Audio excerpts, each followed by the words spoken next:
Alright, time for the last two on this homework. If you look at these two beautiful equations, you'll notice that they're both y equals. Um, Typically, that's like a flag that you should graph them. And also, this 1/3 here uh, is often difficult to manage and try to like do the arithmetic involved with it. But if you graph, all you have to do is count. And so that's why we're going to graph, because they're both solved for y already. They're already set up to graph. So, hopping over to the next slide, that already has a coordinate plan because I knew what was going to happen. Yeah, so jumping over to this side, I am going to graph them both. I'm going to put them in different colors for your convenience. I'm going to graph the red one first, so it has a y-intercept of +1, the +1 there, the number not with the x is your y-intercept. So go to your y-axis and put a point there at 1. And you have a slope here in front of the x, which is -1. And so you're going to go from this point here, down one, right one, and you can put another point. And you can go down one, right one again, put another point. And after you have a few down, draw your line. It's going to be beautiful. I know, it's probably going to look better than mine, but that's okay. And so now that's drawn. I'm going to graph the other one in green. It has a y-intercept of -3. So we're going to go to the y-axis to get to -3 there. And it has a slope of 1/3 from this.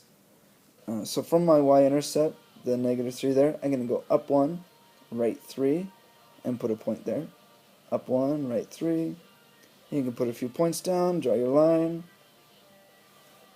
And it looks like that. And your solution is where those two lines cross. That's going to be right there at the point 3, -2. So x is 3, y is -2, where those two lines cross. And that is number 3 from the homework. We're going to move on to number 4.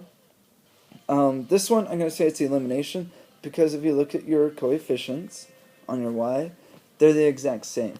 That is a great setup for using elimination. So, when you're writing down your reason why, you probably want to mention that the coefficients on y are the same.